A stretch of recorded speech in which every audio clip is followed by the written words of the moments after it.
Hər vaxtınız xeyir olsun. Media Balansın Meetup layihəsini izləyirsiniz. Bugün gələcəyin insanları, texnologiya və psixoloji dayanıqlıq mövzusunu müzakirə edirik.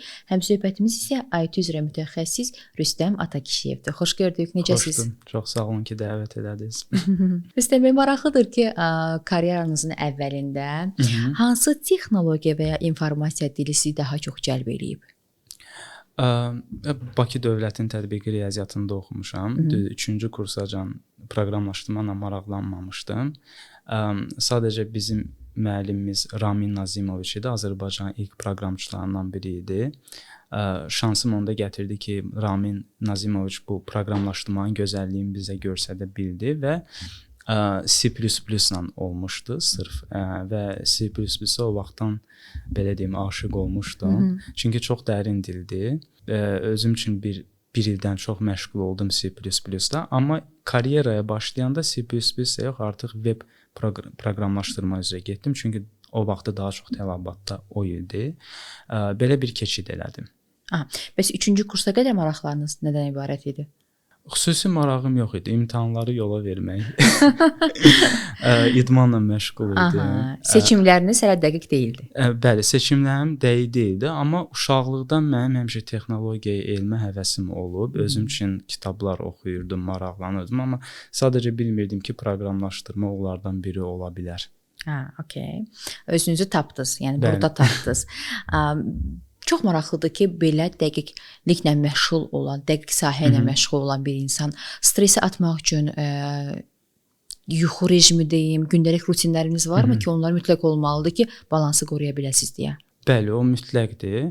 Düzdür, insan özü üçün texnologiya ilə məşğul olanda həvəsi olan bir şey, təkcə texnologiya yox, məsələn, rəsm ola bilər, incə sənət ola bilər. O özü bir stresi atır. Sırf insan özün üçün məşğul olanda yaradıcılıqla. Ancaq ki, işə gələndə bunu hardasa tətbiq eləməliyik. Biz bir productionda olmalıyıq. Biz həvəsimizi, hobbimizi bir karyeraya çevirməliyik gec-tez. Karyera gələndə artıq orada hər şey həvəsimizə görə deyil. Bəzi şeyləri vaxtında bitirməliyik, bəzi şeyləri çox eləməliyik, istədiyimizdən daha çox eləməliyik, bəzən istədiyimizdən daha az eləməliyik. Və bu şeylər biraz rejim tələb eləyir. Məsələn, tutaq ki, bütün günü kompüterin qabağında oturub nəsə bir layihə işləmək, bu çox da lazımlı və effektiv bir şey deyil. Amma bəzən olur ki, məcburuq onu eləməyə və bunu da biz kompensasiya edirik fiziki aktivliklə və yaxud da ki, sosial münasibətlərimizlə. Bu ardıcıllı olmalıdır. Mən şəxsən özüm idmanı heç vaxt buraxmıram. Həmişə idmanla məşğulum, çünki bu mənim fiziki durumumu nə dərəcədə yuxarı saxlayırsa, mənim əqli durumumu da o dərəcədə yuxarı saxlayır. Həm psixoloji, həm də əqli. Bu mütləqdir. Çox maraqlıdır. Yəni o bizə başa salınan kimi deyil də, yəni yuxusuz gecələrin bəhrəsi olmur da, yəni perspektiva, düzdürmü? Bəli, hər şey ideal deyil. Bəzən yuxusuz gecələr də olmalıdır. O da layihənin yükünə görə? Layihənin yükünə görə, stresə görə, məsələn, insandan da asılıdır. Məsələn, mən şəxsən nəsə yarımçıq qalıbsa, biraz perfeksionist yanaşıram. O mənə yatmağa qoymur. Amma insan da var ki, sadəcə deyir ki, eybi yox, sabah davam eləyərəm. Halbuki o daha düz eləyir. Bu psixoloji durumdur, yoxsa xarakter məsələsidir? Xarakterdir. İnsanın öz xarakteridir, öz yanaşmasıdır. Hər bir insan eyni məsələyə fərqli nöqtələrdən yanaşa bilər. Amma məncə perfeksionizm özü də bir psixoloji problemlərdən irəli gələn bir şeydir. Layihələrinizdə rastlaşdığınız ən böyük texniki problem hansı olub və necə həll etmisiniz? Ən böyük texniki problemlərlə mən startapda rastlaşmışam öz layihələrimizdə. Məsələn, tutaq ki, proyektin texniki təminatını yazmalıyıq, bir arxitektura qurmalıyıq. Amma o arxitektura nə dərəcədə nəhəng və dərin olmalıdır? Bunu qərara gəlmək çox çətindir. Çünki mən arxitekturanın həddini artıq yaxşı quranda məlum olur ki, bir ay keçmir, ümumiyyətlə təmiz fərqli bir şey istəyirik. Yəni, bu məcbur edir ki, həm bizim biznesi başa düşək, həm çox adaptiv olaq və çox adaptiv olan yerdə universal bir texnoloji həll yolu da vermək olmur. Çevik olaq, yəni. Bəli, çevik olaq. Və çevik olmaq texniki tərəfdən. Bəzi şeyləri, bəzi ideallığı, bəzi belə deyim, ən yüksək standartda olan həll yollarını müvəqqəti olaraq ignor eləməyə məcbur edir, amma indiki hal üçün daha yaxşı həll yolları verir. Belə. Amma sonradan proyekt böyüyəndə mənim xırda-xırda həll elədiyim problemlər onları təzədən yazmalı oluram. Daha böyük strukturaya gətirmək üçün. Bu daimi belə deyim, siz demişkən çox adaptiv olmaq lazımdır və sənin yaxşı saydığın həll gələcək üçün yaxşıdır, indiki üçün yaxşıdır və yaxud da ki, indiki üçün yaxşı olub yaxın gələcəkdə yaxşı olmaya bilər. Dəqiqləşdirmək lazımdır. Bəli, dəqiqləşdirmək lazımdır. Söhbətə təhsildən başladınız, belə deyək. Azərbaycanın təhsil texnologiya sahələrinin gələcəyini necə görürsünüz? Yəni boş və çatışmayan tərəflər sizcə hansılardır? Daha dəqiq belədir sualım ki, çatışmayan tərəflər hansılardır? Çatışmayan tərəflər hansılardır? Əzbərçilik. Açıq biraz. Əzbərçi. Bizdə məktəbdən universitetəcən təhsil əzbərçidir. Məsələn, belə deyim, belə bir nümunə gətirim. Biz 11 ildir riyaziyyat oxuyuruq, tutaq ki, 5-6 ildir ingilis dilini keçiririk məktəbdə, amma heç kim riyaziyyatı və ingilis dilini bilmir. Və onun göstəriciləri nədir? Biz yenidən kursa gedirik, biz tutaq ki, ingilis dilini ayrıca öyrənirik, proqramlaşdırma. Universiteti bitirənlər də kompüter elmlərində də təzədən gedirlər, proqramlaşdırma kursları axtarırlar və yaxud da ki, fərdi müəllimlər və təlimçilər axtarırlar. Bu, yəni əzbərçi təhsil sisteminin olmağını göstərən bir şeydir. Fəsadları var yəni bunun. Fəsadları çox yüksəkdir. Məsələn, mən öz təcrübəmdən deyə bilərəm. Məsələn, mən tələbələrimdən var, həqiqətən çox məntiqli uşaqlardır, amma illər ərzində o qədər əzbər öyrənməyə öyrəşiblər ki, proqramlaşdırmada özündən yeni bir şey gətirə bilmir. Hər şey instruksiyalar axtarılır. Halbuki o instruksiyaları da tapıb, analiz edib, üzə çıxardan da özü olmalıdır. Proqramlaşdırmada artıq bu qələmlər qırılır. Və bir məntiqli insan uzun illər əzbərçiliklə məşğul olursa, neuroplasticity deyilən bir şey var da insan beynində.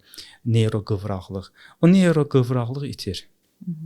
Biz artıq pis vərdiş qazanırıq ki, hazır informasiya götürək, özümüzdən bir informasiya, belə deyim, təhlil eləməyək. Və bu da proqramlaşdırmada çox böyük zərər vurur. Amma yaxşı tərəfi də odur ki, proqramlaşdırmanın üstündə dayanan insan geci-tezi o qələmləri qırır. Yəni reisin üzərində getsəz, sistemi dəqiq bilsəz, əladır. Bəli. Amma inkişaf etmək də lazımdır və özündən də bir şeylər qatmalısan. Bəli. Və təhsilin təkcə müsbət və mənfi tərəflərini də görmək lazımdır.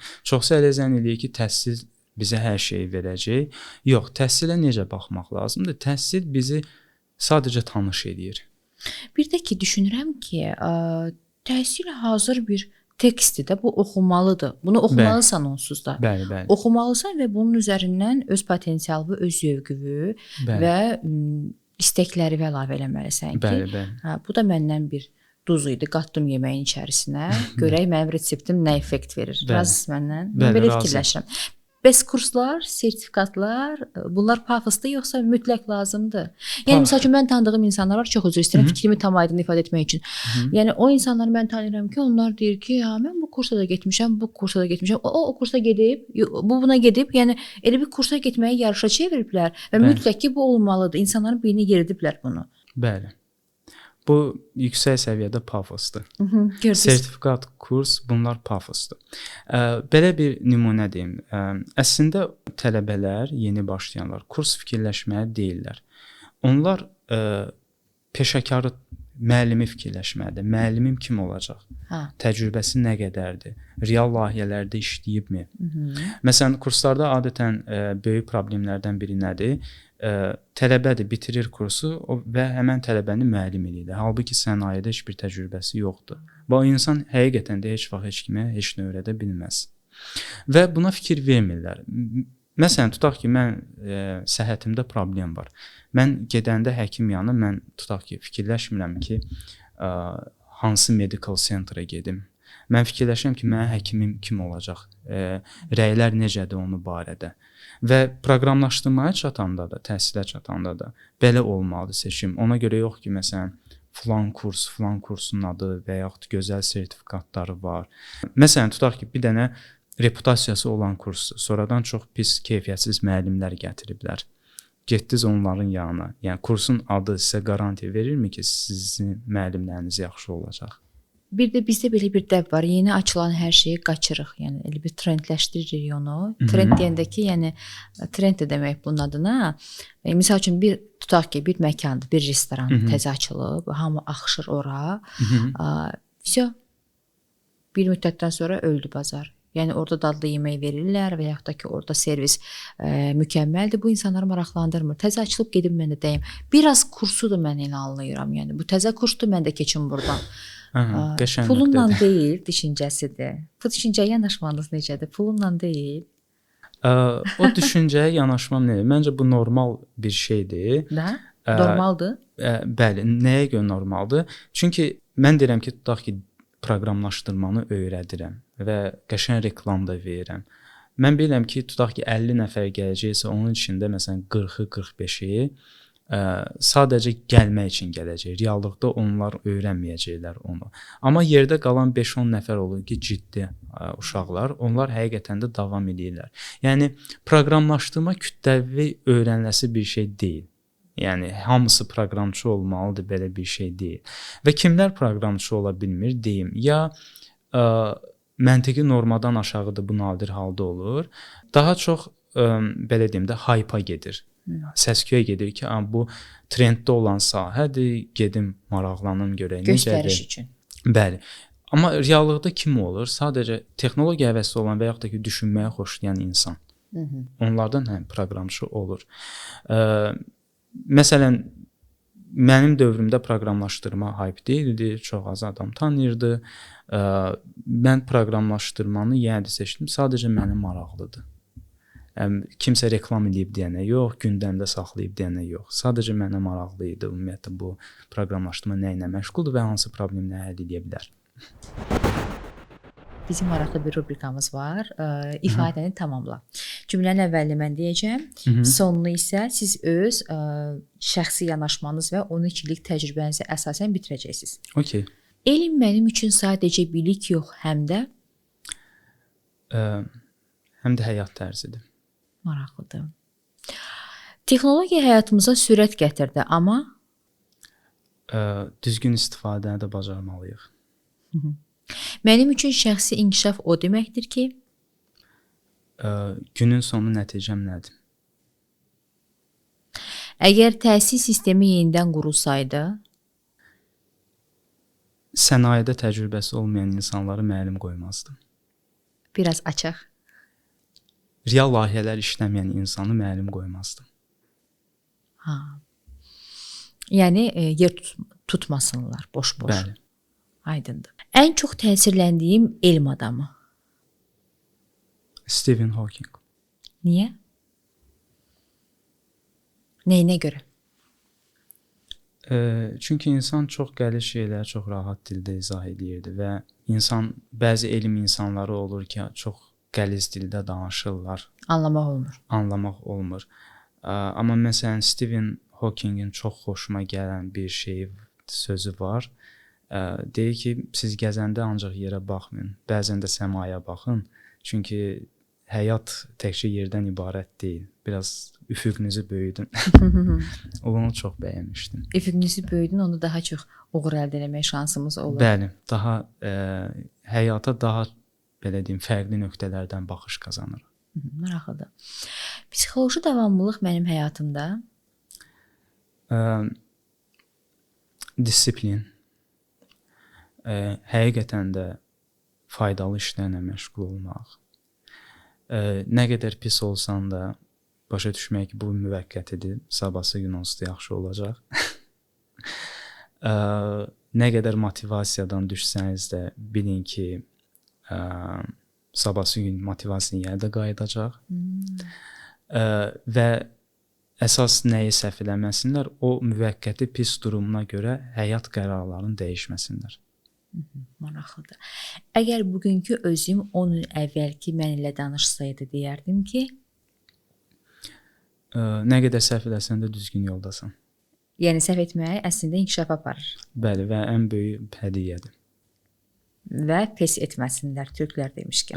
Bəli. Davam etsinlər. Bəli, davam etsinlər. Karyeranızda sizi formalaşdıran, ən böyük dəstəyi olan bir şəxs varmı ki, onu nümunə göstərəsiniz? Bəli, mənim ilk işlədiyim şirkət müdirim özü də proqramçı idi.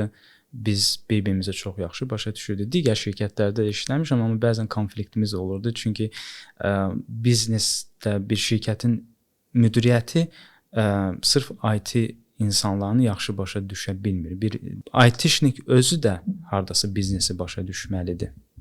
Səbəb nədir başa düşmürlər?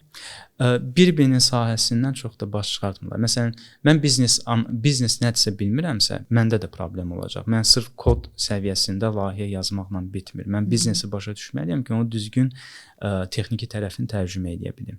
Həmçində məsələn menecmentdə, idarə etmədə olan insanlar da müəyyən səviyyədə başa düşməlidirlər ki, IT nədir, bunun ağırlığı nədir və s. ki, bir empatiya qura bilsinlər. Yəni empatiya olanda ortada bir şirkət, bir orqanizm kimi normal da fəaliyyət göstərə bilir. Bəlkə onlar mən rəhbərəm prinsipini, egosunu uda bilmirlər deyə. Yəni mən rəhbərəm, mənim sözüm keçsin. Bəlkə də o da problem ola bilər. Bəli, o da empatiyanın olmamağına görədir. Məsələn, şirkətlər adətən Azərbaycanda əsas da bir 10 il bundan qabaq necə idi? İndi biraz düzəlib. Gəl elə bilirlər ki, proqramçını bir IT-yə sıxmaqla, çox yükləməklə qabağa düşürlər. Halbuki başa düşmürlər ki, bu yaradıcı və məntiq tələb edən işdir. Mütləq. Və bir IT-şinin gündə, bir proqramçının gündə 2-3 saat həvəslə, məntiqlə işləmək dəfələrcə çox qabağa aparır. Nəinki 9-6 həftənin 5 günü gəlib oturmaq. Distantın tərəfdarısınız yəni. Bəli, bu baxır harda? Baxır harda, sərbəst olmalıdır. Onsuz da biz xarici şirkətlərdən o təcrübələri görürük. Onlar sıxmırlar, onlar deyirlər ki, nə vaxt istəyirsən elə. Mən ola bilsin 3 gün işləməyim, axırıncı 2 gün daha yaxşı işləyim. Effekt də yaxşı olur onda. Bəli, effekt də yaxşı olur. Yəni yaradıcı işdə bu rutin iş deyil ki, mən bunu özüm üçün bir timeline qoyum, deadline qoyum, deyim ki, yəni bunu burdan bura eləyəm. Yorğun oldum və s. kefim oldu, olmadı eləyə biləcəm. Kefim yoxdur, kod yaza bilən deyiləm. Kefim yoxdur, layihəni düzgün analiz eləyə bilən deyiləm. Əslində qoyulan deadline-a qədər sizin vaxtınız olmalıdır ki, bəli, ilham gələndə onu tam ən gözəl formada icra eləyəsiniz deyə. Və mən düşünürəm xarici şirkətlərdə bunun effektini görüblər. Bəli. Ona görə də bu istiqamətə daha çox yönəlirlər və düz eləyirlər.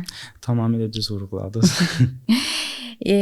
Yaxın gələcəkdə hansı texnoloji trendlərin Azərbaycanın, yəni biznesinə yaxşı təsir olacağına inanırsınız? Süni intellekt. Süni intellekt. Bəli.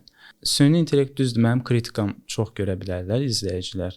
Mən amma süni intellekt barədə olan yalanları kritika eləyirəm. Amma süni intellekt kifayət qədər inanılmaz bir yaxşı açılışdır və mən əminəm ki, bu elektrik açılışı qədər nə qədər dünya dəyişibsə, süni intellekt yaxın illərdə də dəyişəcək dünyanı. Çünki çox çevik bir sistemdir, təkrarlı işləri avtomatlaşdıra bilir və hər bir sahədə də tətbiq oluna bilir. Və bunun Azərbaycana çox böyük yaxşı təsiri olacaq. Təkcə Azərbaycana yox, dünya üzrə. Nəyə görə? Çünki adi data mərkəzləri açmaq istəyirlər bu yaxınlarda. Deyəsən açılıb artıq və yaxud açılmaq üzrədir Azərbaycanın özündə. Süni intellekt datalarla işləyən bir sistemdir, bir texnologiyadır. Və data mərkəzlərinin açılması 3000-ə yaxın və ya ondan daha çox fərqli mühəndislər tələb edir. Yəni bu istər-istəməz tələbatı yüksəldir, motivasiyanı yüksəldir, gəliri yüksəldir. Yəni inkişaf etmək üçün çox səbəb olur artıq. Bəs bizi kütləşdirmir?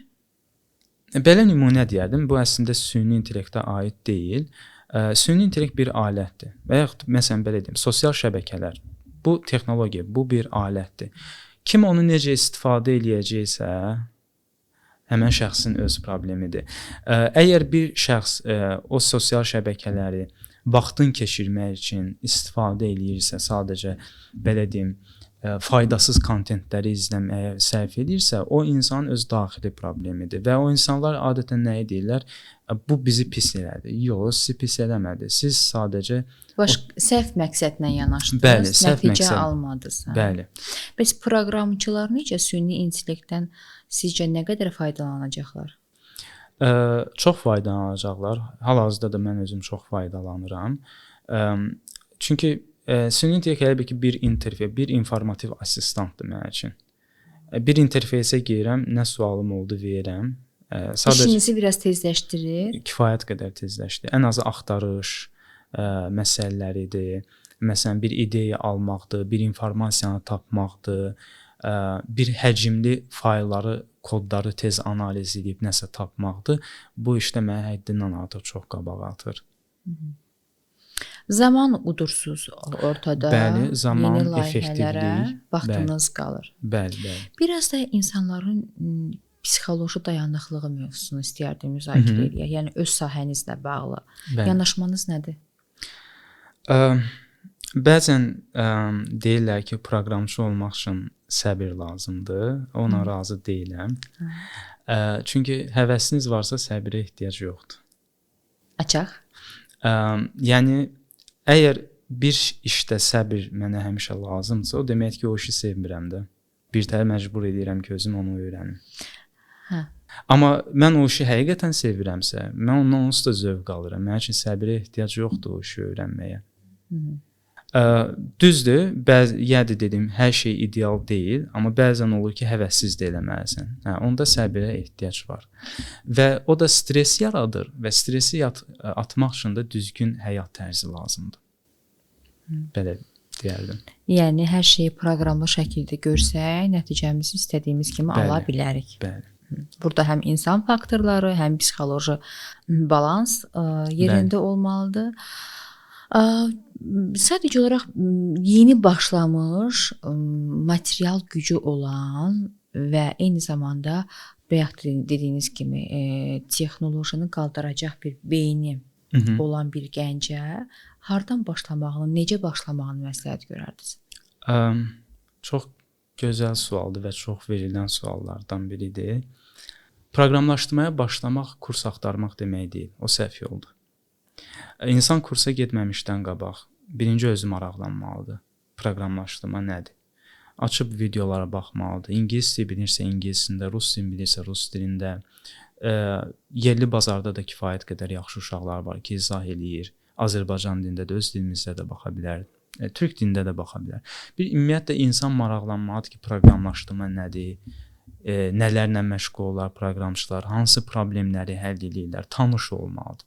Lazım olsa 1 il məşğul olmalıdır, lazım olsa 1 ay məşğul olmalıdır.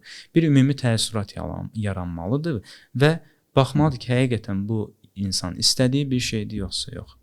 İstədiyi bir şey isə, bir ümumi dünya görüşü formalaşdısa, bu sahə özündən nə təsvir edir?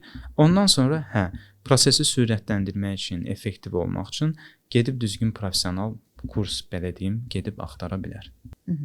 Bəs yaxşı, biz harda səhv edirik bir gənc olaraq yeni başlayanda? Hansı səhvləri eləməsinlər? Hansı səhvləri eləməsinlər?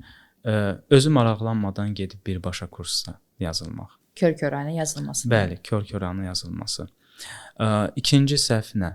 Sadəcə trenddədir deyənə, yüksək maaşlar var deyənə gedirsə, bu artıq uçurumdur. Bəli, uçurumdur. Düzdür. Onsuz da bu nəticə olaraq gətirəcək ona, amma məqsəd o olmalı deyil. Yəni qazanc yəni? Bəli, məqsəd qazanc. Məsələn, mən bu qədər maaş alacağam bu sahədə. Ona görə də bu sahəni öyrənim. Mən indiyənəcə hələ nümunə görmədim ki, ona görə çalışıb o sahəni öyrənə bilən olsun. Maraqlıdır. Bəli. Bəs Rüstəm Atakişiyevin karyerasına yeni başlayanda hansı səhvlər olub ki, deyib, kaş bunu eləməzdim? Səhvlər çox olub. Danışın bilək. Gənclər biraz ürəklənsinlər. Mən əslində bu yeni başlayanlar üçün çox faydalı bir informasiyadır. Hətta təcrübəsi olan proqramçılar üçün də kifayət qədər vacib bir informasiyadır. Mən yeni başlayanda texnologiyalar məni aldadırdı. Məsələn, Baxırdım web proqramlaşdırma var, burada məsələn oyunlar yazırlar. Yəni şaxələnməsi çoxdur da bu sahənin. Və mən dedim ki, o texnologiyanı öyrənim, bu texnologiyanı öyrənim və o texnologiyaları da öyrəndim. İllərimi də itirdim onun üçün. Amma sonradan gəldim təzədən bir nöqtəyə çatdım ki, mən sadəcə proqramlaşdırmanın fundamentlərinə məşğul olmalıyam. Mən müxtəlif texnologiyaları öyrənmək çox da yaxşı eləmir. Sadəcə informasiya bazası yığılır. Amma çox insan nəyə səhv salır? İnformasiya bazası çox olması bacarığının inkişafı demək deyil. Məsələn, tutaq ki, mən kitablar oxuya bilərəm çoxlu, amma o deməkdir ki, mənim intellektual bacarığım irəliləyir. Yox. Bu sadəcə informasiya bazam çoxalır. Sizə lazım olan sahə ilə bağlı kitabları oxuyun da ən azından. Bəli, belə necə izah edeyim? Daha sadə nümunə deyərdim. Tutaq ki, şahmat oynayırıq. Şahmat oynamağı qoyuram kənara, dərin fikirləşməyə qoyuram kənara. Mən sadəcə müxtəlif oyunlara baxıram və onları yadda saxlayıram. Bu informasiyadır, düzdürmü? Boş informasiyadır. Bəli, çünki o mənim bacarığımı inkişaf elətdirmir. Sadəcə biliyim artır. Amma mən şahmatı dərin qəliz problemlər həll etməklə, qəliz pozisiyaları analiz etməklə, düşünməklə, günlərlə üstündə odur məni inkişaf elətdirən. Proqramlaşdırmada da elədir. Proqramlaşdırmada texnologiya öyrənmək bu informasiya tərəfidir. Bu ensiklopedik tərəfidir.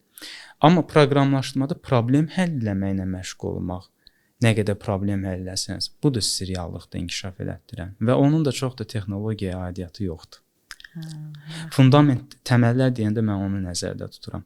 Yəni mən fırlandım, axırda təzədən qayıtdım, ancaq təməllərlə ilişdim. Rüstəm bəy, neçə ildir artıq bu sahədəsiz? Demək olar 13 ildir. 13 ildir, az zaman deyil. Bəli, sırf proqramlaşdırma yoxdur, daha çox belə deyim, riyaziyyat, biraz fizika, yəni ümumi bir kompüter elmləri deyiləndə, yəni onun bir çox istiqamətinə maraqlanmışam və bir tətbiqi riyaziyyatçı kimi də işləmişəm. Nə maraqlıdır. Bəli. Yəni sırf belə deyim, texnologiyada mühəndislik tərəfində ilişib qalmamışam. Ümumi maraqlanmısınız bu sahəyə ki, məlumatlı olasınız. Bəli. Həm də sizdə maraqlı olubdur deyə maraqlanmısınız. Bəli, uşaqlıqdan maraqlı olub elm, texnologiya. Elə adamlar misal üçün loro dildə desək, vaxt öldürmək üçün və yaxud da ki, valideynlərinin istəyi ilə arzusu olubdur, get biraz maraqlan, bəlkə xoşuna gəldi prinsipi ilə gediblər, amma sizdə sırf özünüzün istəyi ilə, marağınızla. Bəli, daxildən gələn bir şey. Daxildən gələn bir şey. Növbəti rubrikamız var. O mu, bu mu? 2 versiya deyəcəyik. Rüstəm bəy şəxsi yanaşmasına və təcrübəsinə əsasən birini seçəcək. Dərin texniki bilik yoxsa güclü emosional intellekt? Güclü emosional intellekt. Gələcəkdə hər şeyin avtomatlaşması yoxsa insan faktoru ilə davam edən dünya? Hər şeyin avtomatlaşdırılması. Bugün gəncik ona görə. Valideynlərimizdən soruşsaq, onlar məncə bunu dəstəkləməzlər. Bəli. Bir ömür boyu bir ideya üçün çalışmaq yoxsa hər 3 ildən bir yeni başlanğıc? Qəşəng sualdır. 3 ildən bir yeni başlanğıc. Yeniliklərin tərəfdarısınız, belə başa düşürəm. Süni intellektlə öyrənmək yoxsa real müəllimlərdən ilham almaq? Real müəllimlərdən ilham almaq. Amma şikayətçiydiniz bayaq. Çatışmayan tərəflərdən danışdınız. Real müəllimlərdən gedirsən. Real müəllimlərdən bəli, gedirsən. Real müəllimlər. Real olmayan müəllimlər də var onlara görə. Bəli, ondan sonra süni intellektlə danışmaq daha yaxşıdır. Davam eləyək. Dahiliklə tək qalmaq yoxsa orta zəka ilə komanda içində inkişaf eləmək?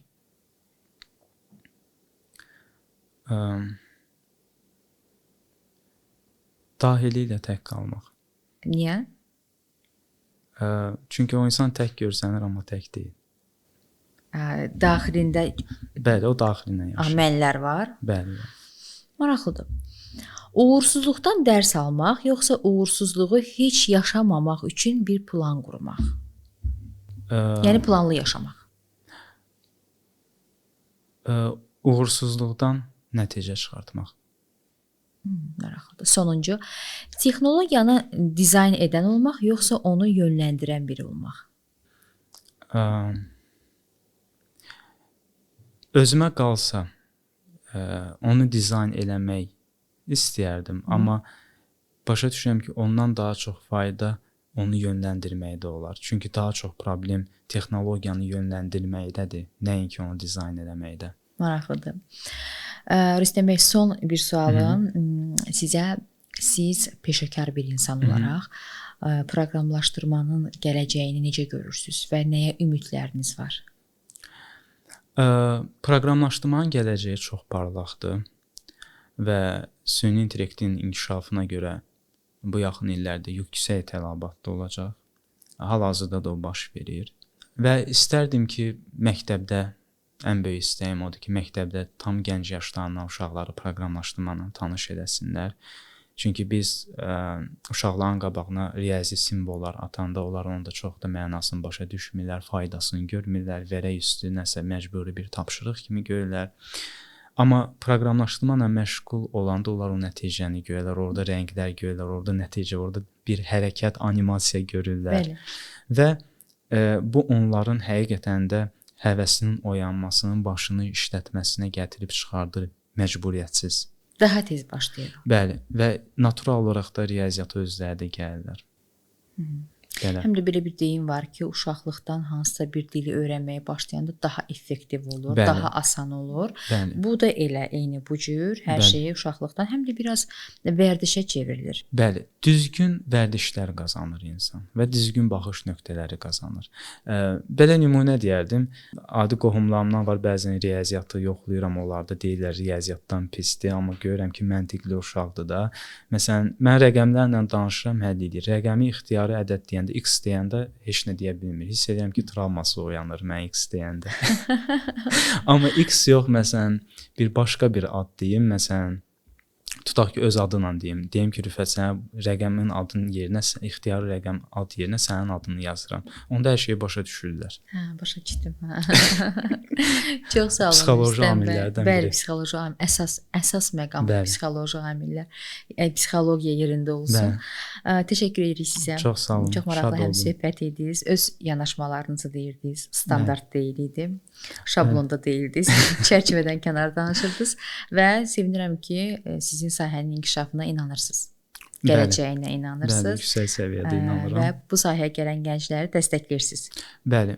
Bir də nəyi qeyd edərdim? Bu sahəyə nəyə görə çox adam gəlmək istəyir? Düzdür, onun içində sadəcə bir perspektiv görüb gələnlər var, amma IT sferasının ən bəyəndiyim tərəfi odur ki, çox belə deyim, demokratik bir sahədir. Nə mənada? Məsələn, tutaq ki, mən remote işləyə bilərəm. Mən istəsəm şirkətimi dəyişə bilərəm. Mən istəsəm freelance işləyə bilərəm. Yəni mən texnologiya həvəsim varsa və düşünməyi xoşlayan insanamsa, mənim üçün IT-də imkanlar sonsuzdur. Amma tutaq ki, mən bir fizik olmaq istəyirəm, bir eksperimental fizikçi olmaq istəyirəmsə, mənə laboratoriyalar lazımdır. Mənə nə qədər artıq asılılıqlar və məndən kənar faktorlar girir ortaya. Amma IT-də sən istədiyin dünyanı istədiyin qədər yarada bilirsən. Rekvizitə ehtiyacın yoxdur. Bəli, rekvizitə ehtiyacın və heç bir universitet verməyən perspektivi sənə IT verir. Və heç bir universitet verə bilməyəcəyi inkişafı proqramlaşdırma sənə verir. Belə motivasiya dolu danışırsınız. 3 cümlə deyin və sağollaşaq ki, gənclər bu kəlmələrə tutunub gəlsinlər sizin sahəyə. Biliyinizi artırmaqdansa bacarığınızı artırın. Hər şeyi həmişə dərindən analiz edin. Yəni ki, səhvləriniz az olsun? Yox. Onu necə izah edərdim? Var biliyini inkişaf biliyi toplamaq, var bacarığını inkişaf elətdirmək. Məsələn, var müxtəlif faktları bilmək, bir də var ki, bir dənə faktı tapmaq ki, o qalan faktlar bir dənə faktdan irəli gəlir. Yəni daha kökünü tapmaq, daha dərin suallar vermək və daha cəsarətli suallar vermək. Və üçüncü, sonuncu? Üçüncü, heç kimə qulaq asmayın. Öz istəyinizlə gedin. Daxili səsinizə qulaq asın. Bəli, həmişə daxili səsinizə qulaq asın. Yeganə aldatmayan bir şey. Çox sağ olun, təşəkkür edirik. Sağ olun. Görüşərik. Xoş oldu.